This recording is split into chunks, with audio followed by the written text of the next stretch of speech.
The old man you thought was just a pitiful senior turns out to be a mysterious overlord with $100 billion bounty on the dark web. When he took you into a secret chamber, 12 world leaders bowed to you in unison. The richest man alive offered you trillions, and the royal family even gave you a princess as a gift. Just a moment ago, you were a $900 a month simp who just had a messy breakup last night. In the blink of an eye, you now have a godfather with power beyond comprehension, and you've inherited everything from him. Now, as you look at the blonde girl standing outside the door, could she be that very princess from the Windsor royal family? The girl gives you a deep bow. The spectacular view from her neckline feels like it's about to explode in your face. Master, I'm Mia Windsor. My father is Mingao Windsor. He said you needed someone to take care of your daily life, so I'll be by your side from now on. It's early morning,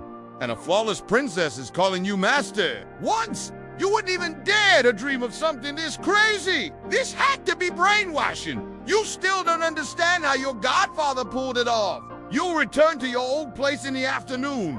Mia and the driver wait at the gate. You walk up to your apartment, only to find the door open and the place a mess. Your ex-girlfriend is packing up. Lin Mai notices you and immediately puts on her usual arrogant expression. Wow, look at you. Blocked all my contacts. Every time we fought, you'd come crawling back. But not this time. Acting like you don't care. But you're cold and different, like you're swatting away an annoying fly. Lin Mai's eyes flash with determination. Even if you beg on your knees, I'll never forgive you or take you back. Let's see who would even want to be with someone like you. Your gaze is calm? Perfect.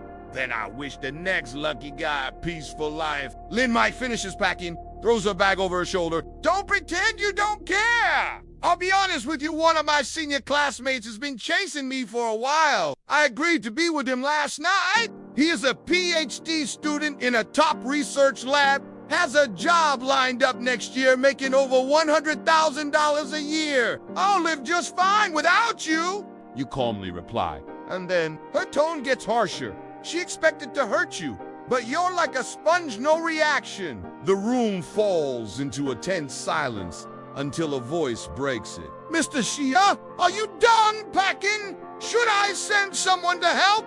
Mia appears at the doorway, glancing around nervously. You said you'd just grab a few things in 5 minutes, but it's been over 10. I thought I'd check if you needed help. Lin Mai is stunned by her beauty. Even if she had plastic surgery, she couldn't compare.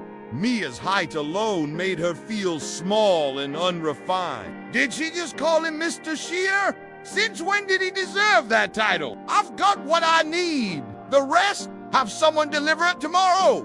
Make sure the place is left clean. You ignore Lin Mai and walk out. Mia follows obediently, swaying her perfect figure. Lin Mai, realizing she forgot something important, rushes to catch up. A Mercedes-Benz is waiting at the gate. A refined young man waves at her. My, over here.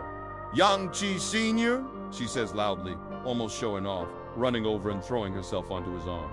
Then she glances back at you smugly. Young Chi opens the passenger seat for her, but then sees you walking out. Xia Jingfeng want a ride. My senior can give you a lift. No need. My driver's already here. Lin Mai scans the area and laughs. Still pretending. Where's this driver of yours? Right then, a black Bentley pulls up and stops in front of you. Her face freezes. She may not know many cars, but she knows a Bentley starts at hundreds of thousands. Jingfeng doesn't even have a license. How does he suddenly have a Bentley and a driver? Maybe he rented it, she says, trying to convince herself. Mia opens the door for you. Young Chi stares at Mia in disbelief. Even he's struck by her beauty. Lin Mai looks ordinary next to her. He cautiously walks up to Mia. Excuse me, are you Princess Mia Windsor? You lean out from the back seat, curious. You two know each other? Mia looks at him and shakes her head. Princess Mia, I'm a doctoral student at Hongcheng University. We often reference your papers. Our professors admire your work. I attended a conference where you gave a research talk. Your experimental design was truly innovative. He's like a fanboy meeting a goddess, Mia recalls. I think I remember that one. She's a top-tier science talent. At 25, a nuclear physics PhD from Imperial College, London, with countless high-impact publications, a global figure in both royalty and academia. Are you presenting again soon? I'd love to attend. I've stopped academic work. I'm now here to care for my master's daily life. That would... Masa hits like thunder. What kind of person qualifies to be her master? Young Chi looks at you. The guy Mia just opened the car door for her master. Could it really be Lin Mai's? Mia shuts the door and the Bentley drives off. Lin Mai pulls Yankei's sleeve. Who was that girl? What did you talk about? She's Princess Mia Windsor, youngest of the Windsor royal family. I met her once at Imperial College. No way. Why would a princess be here with Xia Jingfeng? Don't believe me. Look her up. She searches online, sees the photos and all the information. Not just beautiful, she's a genius, a leader, a legend, and she followed your ex like a loyal wife. Why is she with Xia Jingfeng? That makes no sense, I asked. She said she's here to care for her master. That master is probably your ex. She's speechless. Just moments ago, she tried to prove her new life would be better. But now she just feels like a joke. Back in the car, you notice Mia glancing back at you. You want to ask something, don't you? Just a bit of gossip, she says playfully. Was that your ex-girlfriend? You roll your eyes. What do you think? Why'd you break up? Said I couldn't give her what she wanted. Gave up grad school. Worked to support her education. But she dumped me because I couldn't afford an LV bag. If she knew 80% of LV Group now belongs to you, she'd probably cry herself to death. Can't blame her. I really didn't have anything back then. But sometimes, life teaches you who people really are. That's not always a bad thing. You arrive at your new penthouse. 3 whole floors, towering above the city. Sorry, Master. Things were rushed today. The full service team will arrive tomorrow. We bought the entire floor below for staff lodging, so your comfort won't be disturbed. Is that necessary? I only need a few cleaners. Just cleaners. I've arranged an 11-chef team. Head chef, Gordon Ramsay himself.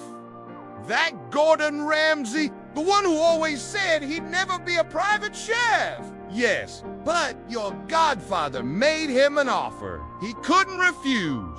You explored the home, then collapse onto a plush sofa. You feel free from nothing to the ruler of the world in 2 days. Hard to believe. You open your work app, time to quit. You submit your resignation. Dear boss, I've inherited trillions to my godfather. I hereby resign. If you refuse to accept it, I'll buy the company and fire you instead. Don't test me, master. Would you like a bath? Mia asks. You step into a luxurious spa-like bathroom, mineral water flown in from volcanoes, a bathtub the size of a pool. You soak until a pair of hands begin massaging your shoulder. You turn Mia's behind you, wearing a sheer silk dress and thigh-high stockings. Master, does the pressure feel okay? You're trying to stay composed. Does my dress look good? Yes. Big and round. You're talking about the skirt, right? She leans in closer. You resist. Half an hour later, you stumble out. Drained, Mia follows, disappointed. You really are a gentleman. Next time I'll try a maid outfit. Or maybe nothing at all. She pouts. Master, you've received a letter from your godfather. Want to read it now? You open the letter on your tablet. Jingfeng, I know you've had a rough life. Now that you've inherited my fortune, it may be hard to adjust. But as my godson, I hope you enjoy life and change how you think about the world.